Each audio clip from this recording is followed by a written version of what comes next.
Assalamualaikum warahmatullahi wabarakatuh. Perkenalkan, nama saya Aditya Putra Prananda. Saya dari kelas B 2 Malang dengan NIM 2190302077. Pada kesempatan hari ini saya akan mempresentasikan tentang isu lingkungan dan studi kasus. Isu lingkungan. Isu lingkungan adalah topik hangat seputar kondisi lingkungan di bumi terkait dengan gejala dan perubahan komposisi kadar dasar yang terjadi di alam sekitar.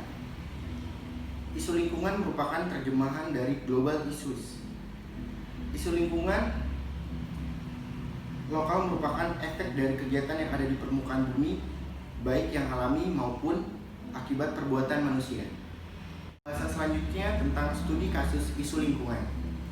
Secara yuridis, formal kebijakan umum tentang lingkungan hidup di Indonesia telah ditentukan dalam Undang-Undang Nomor 4 Tahun 1982 tentang ketentuan pokok lingkungan penggantinya, yaitu Undang-Undang Nomor 23 Tahun 1997 tentang pengelolaan lingkungan hidup, dan kemudian diganti lagi dengan Undang-Undang Nomor 32 Tahun 2008 tentang perlindungan dan pengelolaan lingkungan hidup, yang mana merupakan perundang-undangan payung terhadap semua bentuk peraturan mengenai masalah di bidang lingkungan hidup. Ditinjau dari peristiwa terjadinya dapat dibagi menjadi dua, yaitu yang pertama, kerusakan yang disebabkan oleh alam dan perbuatan manusia. Yang kedua, disebabkan pencemaran baik yang berasal dari air, udara, maupun tanah.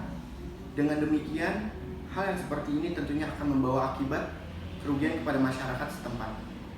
Di samping itu juga akan berdampak negatif baik kepada pemerintah maupun negara Indonesia. Ada 3 sebab utama mengapa Indonesia merasa perlu menangani masalah lingkungan hidup secara sungguh-sungguh.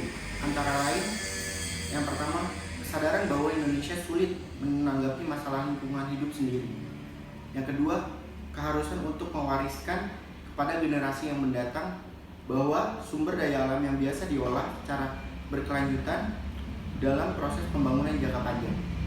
Yang ketiga, alasan yang sifatnya ideal, yaitu untuk manusia mewujudkan pembangunan manusia seutuhnya. Contohnya sebagai berikut. Yang pertama, sampah. Sampah adalah sisa kegiatan sehari-hari manusia atau proses alam yang berbentuk padat. Yang kedua, sampah spesifik. Sampah spesifik adalah sampah yang sifatnya konsentrasi atau volumenya memerlukan pengelolaan khusus. Selain definisi sampah, ada pula proses pengelolaan dari penampungan sementara hingga ke penampungan akhir. Penampungan sementara itu tempat sebelum diangkut ke tempat pendauran ulang, dan penampungan akhir adalah tempat pengembalian sampah ke media lingkungan secara aman bagi manusia dan lingkungan. Adalah beberapa contoh gambar pencemaran lingkungan yang disebabkan oleh sampah.